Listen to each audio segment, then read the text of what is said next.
मित्रांनो, आपल्या मनात कुठलाही नवीन विचार आल्यानंतर त्याला अंमलात आणण्याआधी मनात आणखी एक विचार नक्की येतो की लोक आपल्याबद्दल काय विचार करतील. आपण जर अयशस्वी झालो तर लोक आपल्यावर हसतील का? फक्त याच विचारांनी ज्या गोष्टी आपण नक्की करू शकणार असतो त्या करू शकत नाही. कुठल्याही नव्या कामाची सुरुवात एखाद्या इनोव्हेटिव्ह विचारानेच होते आणि आपल्या कामासंदर्भात असे विचार आपल्या डोक्यात कधी ना कधीतरी येतातच. पण आपल्यापैकी फार कमी लोक इतरांच्या बोलण्याकडे दुर्लक्ष करून असे विचार अंमलात आणण्यात यशस्वी होतात. असं म्हणतात की गरज ही शोधाची जननी आहे. म्हणजे जगात आजवर जितके आविष्कार झालेले आहेत ते गरज लागल्यानंतरच कोणाच्या तरी मेंदूत निर्माण झालेल्या विचारांचीच देणगी आहेत. जसे भाजी कापण्यासाठी आपल्याला विळीची गरज भासली तर आपण विळी तयार केली. कपडे शिवण्यासाठी मशीनची गरज निर्माण झाली तर आपण शिलाई मशीन सुद्धा बनवलं. पुरातन काळापासून आजपर्यंत पाहिल्यास अशा बऱ्याच गोष्टी आपल्या आयुष्यात असण्याची कल्पनाही आपण केली नव्हती. तुम्हाला काय वाटतं, ज्या लोकांनी या गोष्टी बनवल्या त्या लोकांच्या मनात सुरुवात करण्याआधी लोक काय म्हणतील हा विचार आला नसेल का? नक्कीच आला असेल, कारण हे नॉर्मल आहे.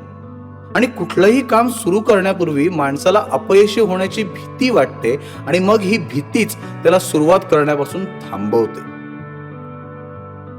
ह्यू स्वतःबद्दल असं सांगतात की जेव्हा त्यांनी पहिल्यांदा cartoon on back of business card म्हणजेच बिझनेस कार्डच्या बॅकसाइडवर कार्टून्स बनवण्याची सुरुवात केली तेव्हा लोकांनी त्यांना वेळ लागलाय असा विचार केला होता. बिझनेस कार्डच्या पाठीमागे कार्टून बनवून घेण्याचा कोणाला काय फायदा होईल? मग लोक असं का करतील? त्यांचे मित्र आणि नातेवाईक त्यांना सल्ला देऊ लागले की त्यांनी असं काहीतरी करावं जे मार्केटमध्ये चालेल आणि लोकांना पण आवडेल. ह्यू आपल्याच लोकांच्या अशा बोलण्याने हताश झाले होते. सगळ्या बाजूंनी निगेटिव्ह गोष्टी ऐकल्यानंतर त्यांच्याही डोक्यात असा विचार आला की ते कुठल्या चुकीच्या गोष्टीत तर वेळ वाया घालवत नाहीयेत ना. जेव्हा आपण रुटीन लाईफ पेक्षा काहीतरी वेगळं करण्याचा किंवा नवीन काहीतरी करण्याचा प्रयत्न करतो तेव्हा सगळ्यात आधी विरोध करणारे हे आपले जवळचेच लोक असतात. हा अनुभव तर तुम्ही घेतला असेलच. लोक कायम असा प्रयत्न करतात की आपण असं काहीतरी करू नये जेणेकरून आपल्याला कम्फर्ट झोनच्या बाहेर जावं लागेल.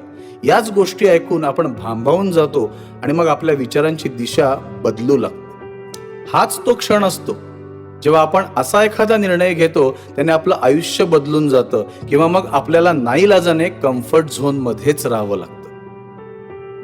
ह्यू म्हणतात की आपण जर आपला मूळ विचार मांडला तर लोक आपल्याला फार चांगले सल्ले देऊ शकत नाही. पण त्यावेळी आपल्याला आपला विचार चांगला आहे की वाईट हेही माहिती नसतं. एका चांगल्या विचारात आपले आयुष्य बदलून टाकण्याची ताकद असते.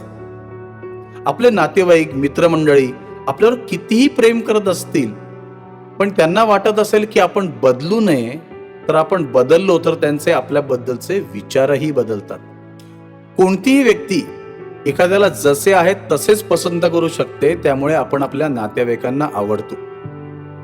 आपण जर बदललो तर आयुष्यातील बऱ्याच गोष्टीही बदलू शकतात. आपण काही लोकांपासून दुरावले जाऊ शकतो आणि म्हणूनच आपल्या आजूबाजूचे लोक आपल्याला कम्फर्ट झोनच्या बाहेर जाऊ देत नाहीत. चांगल्या विचारांमुळे आपल्या नात्यांकडे बघण्याचा दृष्टिकोन सुद्धा बदलू शकतो. याच कारणाने चांगल्या विचारांचाही विरोध केला जातो. चांगले विचार खूप चॅलेंजेस सह येतात, त्यामुळे खूप कमी लोक ते अंमलात आणू शकतात आणि असे लोक आपल्या आजूबाजूच्या लोकांनाही चांगले विचार अंमलात आणण्याचा सल्ला देतात. ह्यू यांना त्यांच्या विचारांबद्दल लोकांनी जेव्हा बोलण्याची सुरुवात केली तेव्हा त्यांनी बोलणाऱ्यांना इग्नोर करून आपण त्यांच्या ज्या विचारांबद्दल आधी बोललो ते विचार अंमलात आणण्याची सुरुवात केली. ह्यू यांना आपल्या ह्या कामात लवकर यश मिळालं नाही, पण अथक परिश्रमानंतर ते शेवटी यशस्वी झाले. लोकांनी त्यांच्या इनोव्हेटिव्ह आयडिया स्वीकारायला सुरुवात केली. ह्यू यांच्या मते आपल्या डोक्यात येणारा प्रत्येक विचार चांगलाच असेल असं नाही, फक्त ती आयडिया आपली स्वतःचीच असणं गरजेचं आहे. म्हणजे त्यावर फक्त आपलाच कॉपीराईट असावा. मित्रांनो, पुढे जाण्यापूर्वी मला हे जाणून घ्यायला आवडेल की तुम्ही पण माझ्यासारखेच तुमच्या आयुष्यात कोणामुळे तरी प्रभावित झालेले आहात का? जसं एखादा चित्रपट किंवा वेब सिरीज बघून त्यातल्या एखाद्या नायकासारखं बनण्याचा आपण प्रयत्न करू लागतो. मला नाही माहित की यावर तुमचं काय उत्तर असेल, पण रिसर्चमध्ये असं लक्षात आलेलं आहे की आपल्यातील बहुतांश लोक आपल्या आयुष्यात कधीतरी कोणाकडून तरी इतके प्रभावित होतात की ते त्या माणसासारखंच बनण्याचा प्रयत्न करू लागतात. याबद्दल ह्यू म्हणतात की आपण अशा लोकांकडून प्रभावित होण्यासाठी बराच वेळ घेतो ज्यांना आपण कधीच भेटलेलो नसतो, पण खरं पाहता हे वेळ वाया घालवण्यासारखं आहे. ह्यू सांगतात की त्यांनी विनाकारण बिझनेस कार्डच्या पाठीमागे कार्टून्स बनवण्यास सुरुवात केली होती. खरं तर असं काहीच करण्याची आवश्यकता नव्हती हे तेही मान्य करतात. त्यांना फक्त असं करावंसं वाटलं म्हणून त्यांनी ते केलं आणि ते करून त्यांना आनंद मिळत होता. इथे ह्यू असं म्हणतात की जेव्हा आपण कुठलीही गोष्ट कोणाला तरी इम्प्रेस करण्यासाठी करतो तेव्हा त्या कामातनं आपण आनंद मिळवू शकत नाही. कुठलंही क्रिएटिव्ह काम जर आपण पैसा कमवण्याच्या हेतूने केलं तर त्या कामात आपण आपला एक्सलन्स देऊ शकत नाही.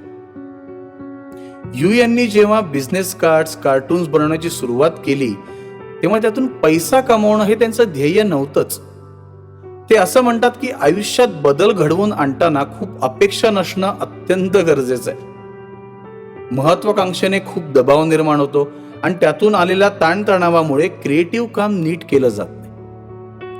ताणतणाव आपल्या मनाला किंवा मेंदूला ब्लॉक करून ठेवतो आणि चांगले विचार जन्माला येण्यास अडथळा निर्माण होतो. लेखक म्हणतात की आमूलाग्र बदल घडवून आणण्यासाठी आपल्याकडे फक्त आणि फक्त आपलेच विचार असणं गरजेचं आहे. दुसऱ्या कोणत्याही विचाराने आपण असा बदल घडवून आणू शकत नाही. बिझनेस कार्ड्सवर कार्टून बनवण्याचा विचार त्यांचा स्वतःचा होता आणि त्याचमुळे त्यांनी त्यांच्या आयुष्यात बदल झाल्याचा अनुभव घेतला होता. थोडक्यात काय तर माणसाचं काम महत्वाचं असतं. आपण केलेल्या कामामुळे लोक आपल्याला स्वीकारतात किंवा इग्नोर करतात. लेखक पुन्हा पुन्हा हेच नमूद करतात की आपल्या आयडियाज किंवा विचार खूप मोठं असणं गरजेचं नाही, पण आपले विचार स्वतःचे असणं गरजेचं आहे.